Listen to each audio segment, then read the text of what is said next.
بسم اللہ الرحمن الرحیم۔ گمنام ہیروز کے معزز ناظرین، السلام علیکم۔ آئیے چلتے ہیں کہانی کی طرف۔ وہ سب میرا انتظار کر رہے ہیں اور کانوں سے ہیڈ فون لگائے ہماری یہاں کی تمام باتیں سن رہے ہیں۔ وہ پریشان ہو کر اسے دیکھنے لگی۔ وہ بولا، اگر ٹیلی پیتھی جانتی ہو تو چلو اس کا مظاہرہ کرو، اگر نہیں جانتی ہو تو اپنے ٹیلی پیتھی جاننے والے کو بلاؤ۔ اگر ایسا کچھ نہیں ہوگا تو میں تمہاری عزت سے کھیلنے میں کامیاب ہو جاؤں گا، تو ہمیں یقین ہو جائے گا کہ تمہارے ساتھ ٹیلی پیتھی جاننے والا کوئی چکر نہیں ہے۔ یہ بہت ہی مشکل گھڑی تھی۔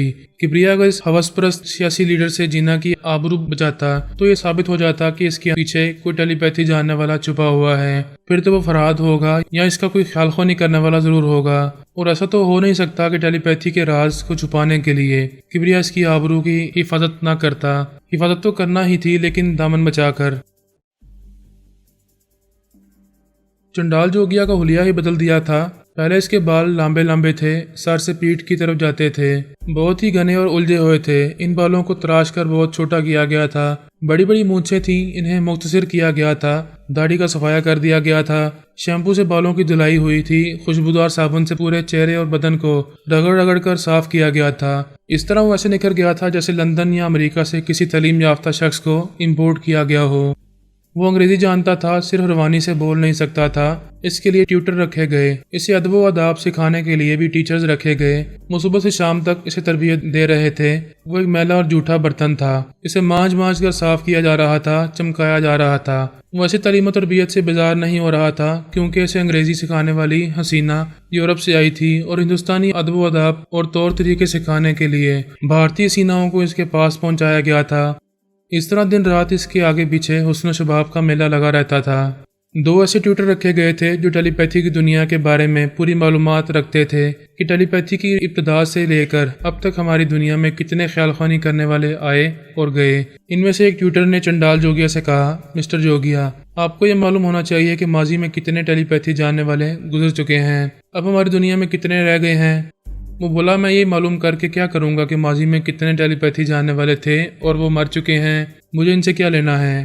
آپ ان کی ہسٹری پڑھ کر اور ہم سے ان کے بارے میں بہت کچھ سن کر یہ معلوم کر سکتے ہیں کہ انہوں نے اپنی زندگی میں کیسی کیسی غلطیاں کی تھیں۔ ان غلطیوں کی وجہ سے ان پر زوال آیا تھا اور پھر وہ موت کے منہ تک پہنچ گئے۔ یہ معلوم کرنے کے بعد آپ ایسی غلطیوں سے خود کو باز رکھنا سیکھ لیں گے۔ اتنا تو میں جانتا ہوں کہ ابتدا سے لے کر اب تک فرہاد علی تیمور سب پر بھاری پڑتا رہا ہے، اور زیادہ تر ٹیلی پیتھی جاننے والے اسی کے ہاتھوں مارے گئے ہیں۔ دوسرے ٹیوٹر نے کہا، فرہاد کے بعد الپا کا نمبر ہے۔ وہ ایک طویل عرصے سے خیال خوانی کرتی آ رہی ہے، اس نے بڑے بڑے کارنامے انجام دیے ہیں۔ وہ بلاک کی مکار ہے، پارس جیسے شاطر کو بار بار محبت کا فریب دے کر اور اپنا الو سیدھا کرتی رہی، اور اس کے علاوہ کتنے ہی ٹیلی پیتھی جاننے والوں کو بڑی چالاکی سے زہر کرتی رہی۔ چنڈال نے پوچھا، آج کل تو الپا کا کوئی چرچا سننے میں نہیں آ رہا، کیا وہ کہیں روپوش ہو گئی ہے؟ وہ فرہاد کی فیملی میں شامل ہو گئی ہے، شاید مسلمان ہو گئی ہے، پتہ نہیں گمنام کیوں رہنے لگی ہے۔ خیال خوانی تو ضرور کرتی ہوگی، لیکن خود کو ظاہر نہیں کر رہی۔ چنڈال جوگیا نے کہا، میرا خیال ہے فرہاد نے اس کو اپنا معمول بنا لیا ہے، اس کو قیدی بنا کر رکھتا ہے، کہیں ظاہر ہونے نہیں دیتا اور اپنی مرضی کے مطابق خیال خوانی کراتا ہوگا۔ فرہاد کے بارے میں یہ یاد رکھو کہ وہ لمبے عرصے تک کسی کو معمول بنا کر نہیں رکھتا۔ یہ بات سمجھ میں آتی ہے کہ اگر الپا نے اسلام قبول کیا ہوگا تو فرہاد نے خوش ہو کر اسے اپنا بنا لیا ہوگا اور اسے ہر طرح سے تحفظ فراہم کر رہا ہوگا۔ دوسرے ٹیوٹر نے کہا، یہ بھی ہو سکتا ہے کہ الپا خاموشی سے خیال خوانی کر رہی ہو اور کسی کے بھی دماغ میں جا کر خود کو ظاہر نہ کر رہی ہو۔ اگر تمہارے دماغ میں وہ آئے تو یاد رکھنا کہ فی الحال ہماری دنیا میں خیال خوانی کرنے والی دو عورتیں ہیں، ایک الپا اور دوسری آلا بی بی۔ تیسری ایک سونیا ثانی ہے جو بھی گمنام ہے، لیکن وہ بھی اچانک ضرورت سے مجبور ہو کر خیال خوانی کر سکتی ہے۔ فرہاد اور اس کی فیملی سے ہٹ کر ٹیلی پیتھی جاننے والے امریکیوں سے تمہارا ٹکراؤ ہوگا، اور یہ جلد ہی ہوگا، کیونکہ تم بھارتی ٹیلی پیتھی جاننے والے کی حیثیت سے پہلے امریکی کابرین سے رابطہ کرو گے۔ انہیں یقین دلانا ہوگا کہ ہمارے دیش میں بھی ہمارا اپنا خیال خوانی کرنے والا ہے، اور جب تم ان سے رابطہ کرو گے تو ٹیلی پیتھی جاننے والے تمہارا سراغ لگانے کی کوشش کریں گے۔ ہمارے تمام اکابرین کے بہت سے اعلیٰ سرکاری عہدیداروں کے دماغوں میں پہنچ کر معلوم کرنا چاہیں گے کہ تمہیں کہاں چھپا کر رکھا گیا ہے۔ تمہیں ٹیلی پیتھی جاننے والوں سے محفوظ اور ان سے دور رکھنے کا ایک ہی طریقہ ہے۔ چنڈال نے پوچھا، وہ طریقہ کیا ہے؟ ایک تو آپ کی پیدائشی آواز اور لب و لہجہ ہے، آپ دن رات بے اختیار اسی لب و لہجے میں بولتے رہیں، لیکن ہم نے آپ کو دوسرا لب و لہجہ سکھایا ہے۔ آپ صرف خیال خوانی کرتے وقت اس دوسرے لب و لہجے میں گفتگو کیا کریں۔ آپ کے دشمن اس لہجے کے ذریعے دماغ میں آنا چاہیں گے اور آپ کو ڈھونڈتے رہ جائیں گے، مگر اس لب و لہجے والا کوئی شخص انہیں نہیں ملے گا۔ کیوں نہیں ملے گا جبکہ یہ بھی میرا ایک لب و لہجہ ہے؟ یہ لب و لہجہ نہ آپ کا پیدائشی ہے اور نہ ہی مستقل ہے۔ کچھ عرصے بعد آپ اس لب و لہجے کو بھی تبدیل کر کے کوئی دوسرا لب و لہجہ اپنا لیں گے۔ اس طرح دشمن آپ کی تلاش میں بھٹکتے رہیں گے۔ چنڈال جوگیا ان دو ٹیوٹر سے بہت کچھ سیکھ اور سمجھ رہا تھا۔ اس نے فرمان کو اپنا فرما مدار باڈی گارڈ بنا کر رکھا تھا، تنہائی میں اس سے باتیں کرتا تھا اور خیال خوانی کے ذریعے بھی پوچھتا تھا کہ کیا یہ دونوں ٹیوٹر ٹھیک سمجھا رہے ہیں، کوئی غلطی تو نہیں کر رہے۔ فرمان بھی اسے سمجھاتا تھا کہ اسے اپنے ٹیوٹرز پر بھروسہ کرنا چاہیے، وہ اسے صحیح طرح گائیڈ کر رہے ہیں۔ امریکی اکابرین نے پھر ایک بار بھارتی حکمرانوں سے مطالبہ کیا کہ ان کا وہ بھارتی ٹیلی پیتھی جاننے والا کہاں ہے، کیا اس کا آپریشن ہو چکا ہے اور کیا وہ گونگا بولنے لگا ہے۔ اس کے جواب میں کہا گیا، ہاں ہم اپنے بھگوان کا شکر ادا کرتے ہیں کہ ہمارا یہ ٹیلی پیتھی جاننے والا بولنے کے قابل ہو گیا ہے اور اب چند گھنٹوں کے اندر تم لوگوں سے دماغی رابطہ قائم کرے گا۔ امریکی اکابرین حیران ہونے لگے، وہ سوچ بھی نہیں سکتے تھے کہ بھارت میں کوئی ٹیلی پیتھی جاننے والا واقعی پیدا ہو چکا ہے۔ وہ یہی سمجھ رہے تھے کہ بھارتی حکمران انہیں دھوکہ دے رہے ہیں، ان سے جھوٹ بول رہے ہیں اور اب اسے ثابت کرنے کے لیے اس ٹیلی پیتھی جاننے والے کو پیش کرنے ہی والے ہیں۔ وہ اپنے تمام ٹیلی پیتھی جاننے والوں کو بلا رہے تھے، انہیں مستعد رہنے کو کہہ رہے تھے، ان سے توقع کر رہے تھے کہ جب وہ ٹیلی پیتھی جاننے والا ان اکابرین کے دماغوں میں آ کر بولنے لگے گا تو ان کے ٹیلی پیتھی جاننے والے اس کے لب و لہجے کو اچھی طرح گرفت میں لے کر اس کے اندر جانا چاہیں گے، یا پھر بھارتی اکابرین اور وہاں کے اعلیٰ عہدیداروں کے اندر پہنچ کر اس لہجے والے کو تلاش کریں۔ چنڈال جوگیا نے فرمان سے کہا، یہ لوگ مجھے امریکی اکابرین کے دماغوں میں جانے کو کہہ رہے ہیں، مگر میری پلاننگ کچھ اور ہے۔ تم ہمیشہ میری جگہ خیال خوانی کرو گے، جس کے دماغ میں مجھے جانا ہوگا وہاں تم جاؤ گے، میں تمہارے اندر رہا کروں گا اور ان سے ہونے والی تمہاری گفتگو سنا کروں گا، پھر واپس آ کر ان بھارتی اکابرین کو بتایا کروں گا۔ 1 گھنٹے بعد بھارتی حکمران نے چنڈال کو سمجھایا کہ اسے کس طرح امریکی آرمی اعلیٰ افسر کے دماغ میں جا کر گفتگو کرنی ہے اور کس موضوع پر بولنا ہے۔ یہ باتیں فرمان بھی سن رہا تھا۔ وہ چنڈال کے حکم کے مطابق ایک امریکی اعلیٰ افسر کے اندر پہنچ گیا۔ پہلے وہ اس کے اندر خاموشی سے اس کے خیالات پڑھتا رہا، یہ معلوم کرتا رہا کہ تمام اکابرین کتنی شدت سے ایک بھارتی ٹیلی پیتھی جاننے والے کا انتظار کر رہے ہیں۔ انہوں نے ٹیلی پیتھی جاننے والوں کو تاکید کی تھی کہ اس بھارتی خیال خوانی کرنے والے کے لب و لہجے کو اچھی طرح گرفت میں لے کر اس کے اندر پہنچنے کی کوشش کریں اور ناکامی ہو تو کسی طرح بھی اس کا سراغ لگائیں۔ اس طرح کئی امریکی اکابرین کے خیالات پڑھنے کے لیے فرمان نے انہیں مخاطب کیا اور کہا، میں بھارتی ٹیلی پیتھی جاننے والا چنڈال جوگیا ہوں، یہ میرا نام ہے چنڈال جوگیا۔ امریکی اکابرین نے بظاہر خوش دلی سے کہا، مسٹر چنڈال جوگیا، ہم تمہیں خوش آمدید کہتے ہیں۔ فرمان نے کہا، مجھے خوش آمدید کہنے سے پہلے یہ منصوبات بنا چکے ہو کہ تمہارے ٹیلی پیتھی جاننے والے کس طرح مجھے ٹریپ کرنے کی کوشش کریں گے۔ کوئی بات نہیں، اپنے ان جالوں سے کہو کہ وہ میرے سائے تک بھی پہنچ کر دکھائیں۔ ایک امریکی اعلیٰ افسر نے کہا، آپ تو آتے ہی تانے دے رہے ہیں اور ناراض ہو رہے ہیں، کیا میری باتیں غلط ہیں؟ کیا تم سمجھتے ہو کہ میں نے تم سب کے چور خیالات نہیں پڑھے ہیں؟ بے شک پڑھے ہوں گے۔ اگر ہم تمہارا سراغ لگانا چاہتے ہیں تو اس کا مطلب یہ نہیں ہے کہ تم ہمارے ٹیلی پیتھی جانے والوں کا سراغ نہیں لگاؤ گے۔ ٹیلی پیتھی کی دنیا میں سب ایک دوسرے کی طاق میں رہتے ہیں، جس کو موقع ملتا ہے وہ دوسرے کی کمزوری پاتے ہی اس کو دبوچ لیتا ہے۔ بہرحال اب یقین ہو رہا ہوگا کہ بھارت دیش میں بھی ایک ٹیلی پیتھی جاننے والا پیدا ہو چکا ہے۔ ہاں، ہمیں یقین کر لینا چاہیے، لیکن شبہ کی گنجائش ہے۔ بھارتی اکابرین کسی ٹیلی پیتھی جاننے والے کی خدمات حاصل کر سکتے ہیں، اس سے دوستی اور سمجھوتا کر کے اسے خیال خوانی کرنے والا بنا سکتے ہیں۔ شک و شبے کا علاج دنیا کو کوئی ڈاکٹر نہیں کر سکتا۔ تمہیں شبہ کرنا ہے کرتے رہو، یہ حقیقت اپنی جگہ اٹل ہے کہ میں بھارت کا ایک فخریہ ٹیلی پیتھی جاننے والا ہوں۔ ہمارے امریکی ٹیلی پیتھی جاننے والوں نے تمہارے بھارت دیش کی بہت خدمت کی ہے، اور اس خدمت کے دوران وہاں ہمارا ایک ٹیلی پیتھی جاننے والا پکڑا گیا ہے اور دوسرے ٹیلی پیتھی جاننے والا ویٹو مارکس کہیں گم ہو گیا ہے۔ ایک امریکی حاکم نے کہا، ہم چاہتے ہیں کہ امریکہ اور بھارت ہمیشہ ایک اچھے اور سچے دوست کی طرح رہیں، اس کے لیے ضروری ہے کہ تم بھی ہمارے کچھ کام ہو۔ ہمارا ٹیلی پیتھی جاننے والا تمہارے دیش میں گم ہو گیا ہے، یہ تمہارا فرض ہے کہ تم اسے تلاش کرو۔ اگر وہ مل جائے تو تم اسے ہمارے حوالے کرو، اور اگر وہ تمہاری گرفت میں نہ آئے تو تم اس کی نشاندہی کرو تاکہ ہم اس سے رابطہ کر سکیں، اس کے پاس پہنچ سکیں۔ بے شک تمہارا ٹیلی پیتھی جاننے والا ہمارے دیش میں کہیں گم ہو گیا ہے، ہم خود پریشان ہیں اور اسے تلاش کر رہے ہیں، جیسے ہی اس کا سراغ ملے گا ہم اس کے بارے میں بھی تمہیں ضرور اطلاع کر دیں گے۔ فی الحال میں جا رہا ہوں، پھر کبھی کسی سلسلے میں دوبارہ رابطہ کروں گا۔ فرمان وہاں سے واپس نہیں آیا۔ چنڈال نے کہا، خاموشی سے ان کے دماغ میں رہو اور یہاں جتنے اکابرین اور اعلیٰ عہدیداروں کے دماغوں میں پہنچ سکتے ہو پہنچتے رہو۔ میں اس میدان میں نیا ہوں، ان سب کے بارے میں معلومات حاصل کرنا چاہتا ہوں۔ وہ دونوں ایک ایک حاکم کے اور ایک ایک آرمی کے اعلیٰ افسر کے اندر جا کر ان کے چور خیالات پڑھنے لگے۔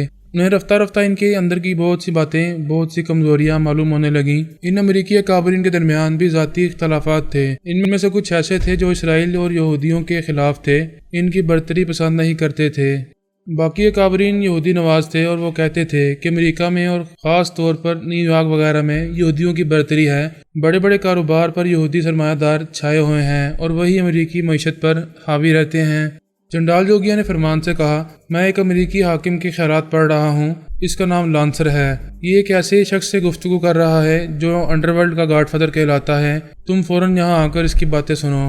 فرمان حکم کے مطابق لانسر کے دماغ میں پہنچ کر اس کی باتیں سننے لگا۔ انڈر ورلڈ کا گاڈ فادر کہہ رہا تھا، تم اس سلسلے میں پوری معلومات فراہم کرو، پھر میں دیکھوں گا کہ اس سلسلے میں کیا کر سکتا ہوں۔ اس سال حاکم لانسر مارک نے کہا، 1980 کے عشرے میں ٹرک انفورسمنٹ ایجنسی نے منشیات کا دھندا کرنے والی بڑی بڑی ایجنسیوں کا محاسبہ کیا تھا، بڑے بڑے مجرم گرفتار کیے تھے اور ان سب سے تقریباً 40 کروڑ ڈالر حاصل کیے گئے تھے۔ اس نے پوچھا، یہ ڈالر اب کہاں ہیں؟ لانسر مارک نے کہا، وہ رقم بینکوں میں جمع تھی اور سود کما رہی تھی، آج وہ رقم 9.5 ارب ہو چکی ہے۔ گاڈ فادر نے کہا، مائی گاڈ، یہ ہماری توقع سے بہت زیادہ ہے، مجھے بتاؤ یہ رقم کن بینکوں میں ہے اور وہاں تک کس طرح رسائی حاصل ہو سکتی ہے۔ یہ سارا کمپیوٹر کا کھیل ہے۔ سب سے پہلے فائر والز کو توڑنا ہوگا۔ فائر والز ایسے کمپیوٹر سافٹ ویئر ہوتے ہیں جو خفیہ انفارمیشن اور ڈیٹا بیسز کو محفوظ رکھتے ہیں، لہٰذا اس فائر والز کو توڑنے کے لیے کسی بہت بڑے ہیکر کی ضرورت ہے۔ چنڈال جوگیا نے فرمان سے کہا، یہ دونوں ایسے الفاظ استعمال کر رہے ہیں جو میری سمجھ سے باہر ہیں۔ یہ ہیکر کیا ہوتا ہے؟ فرمان نے کہا، ہیکر اسے کہتے ہیں جو کمپیوٹر کے ذریعے بینکوں کی دولت ادھر سے ادھر ٹرانسفر کر دیتا ہے اور فائر والز کو توڑ کر خفیہ معلومات حاصل کر لیتا ہے۔ چنڈال نے کہا، مجھے کمپیوٹر کے ان پیچیدہ معاملات سے کوئی دلچسپی نہیں ہے، البتہ 9 ارب ڈالر کی رقم بہت ہوتی ہے، اسے میں حاصل کرنا چاہوں گا۔ پھر تو تمہیں ان پیچیدہ معاملات میں دلچسپی لینی ہوگی، دیکھنا ہوگا کہ انڈر ورلڈ کا گاڈ فادر کس ہیکر سے کام لے کر وہ 9 ارب ڈالر حاصل کر سکے گا۔ تم ان کے پیچھے پڑ جاؤ، یہ firewalls, database, hardware جیسی باتیں میری سمجھ سے باہر ہیں۔ جب 9 ارب ڈالر حاصل ہونے کا مرحلہ آ جائے تو مجھے بتا دینا، پھر میں دلچسپی لوں گا۔ وہ دماغی طور پر حاضر ہو کر آرام سے لیٹ گیا۔ مسلسل خیال خوانی کے باعث تھک گیا تھا، پھر یہ کہ ابتدا میں امریکی اکابرین کی باتیں سمجھ میں نہیں آتی تھیں، ذہن پر زور ڈالنا پڑتا تھا، توجہ سے ان کی باتیں سننی پڑتی تھیں، تب ان کے اندر کی ڈھکی چھپی باتیں اس کے سمجھ میں آتی تھیں۔ اس نے سوچا، یہ اچھا ہی ہوا کہ میں نے فرمان کو اپنا غلام بنا لیا ہے، اب وہ میرے ذاتی اور خفیہ معاملات کو نمٹایا کرے گا۔ میں بھارتی اکابرین کو 9 ارب ڈالر کی منافع ہونے والی بات نہیں بتاؤں گا، یہ ڈالر چپ چاپ حاصل کر لوں گا۔ فرمان کے بارے میں سوچتے وقت اسے اپنی بیٹی انیتا کا خیال آتا تھا کہ اس نے اپنی بیٹی کے محبوب کو اس سے جدا کیا ہے، وہ اس کے جدائی کے صدمے سہتی رہتی ہے، ہنسنا بولنا چھوڑ دیا ہے، نہ ٹھیک سے کھاتی ہے اور نہ پوری نیند سوتی ہے۔ وہ اپنی بیٹی سے بہت محبت کرتا تھا، اس نے دہلی میں اس کی رہائش کا شاندار انتظام کیا تھا، لیکن یہ احساس تنگ کر رہا تھا کہ اس نے اپنی بیٹی کا سکون برباد کر دیا ہے۔ اس نے فیصلہ کیا کہ اب وہ فرمان کو اپنی بیٹی سے دور نہیں رکھے گا، لہذا اس نے فرمان پر ایک ترمیمی عمل کیا۔ اس نے سوچ رکھا تھا کہ ایک ہفتے میں ایک بار وہ فرمان پر ہی عمل ضرور کرے گا تاکہ گزشتہ عمل کے اثرات برقرار رہیں اور وہ ہمیشہ اس کو غلام بنا رہے۔ فرمان بظاہر اس کا باڈی گارڈ بنا ہوا تھا، وہ اپنے چہرے کے ساتھ نہیں تھا۔ چنڈال جوگیا نے اپنے ترمیمی عمل کے ذریعے اس کے دماغ میں یہ بات نقش کی تھی کہ اپنی نیند سے بیدار ہونے کے بعد سیر زدہ سا رہے گا، وہاں اٹھ کر اس خفیہ رہائش گاہ کو چھوڑ کر کہیں دور چلا جائے گا، یہ بھول جائے گا کہ وہ خفیہ رہائش گاہ کہاں ہے اور وہ کبھی چنڈال کا گارڈ رہ چکا ہے۔ وہ کہیں دور جا کر اپنا میک اپ صاف کرے گا اور اصلی چہرے کے ساتھ کہیں نیتا سے ڈرامائی انداز میں ملاقات کرے گا۔ اس طرح وہ لوگ یہی سمجھیں گے کہ انیل اپنا تیسرا جنم لے کر آ رہا ہے۔ وہ اپنی پلاننگ کے مطابق اس پر ترمیمی عمل کرنے لگا، لیکن یہ خاص بات اس کے ذہن میں نقش رہنے دی کہ وہ جب چاہے انیتا کے پاس جائے یا دنیا کے آخری سرے میں چلا جائے، وہاں بھی وہ چنڈال جوگیا کا معمول اور فرما بردار بنا رہے گا۔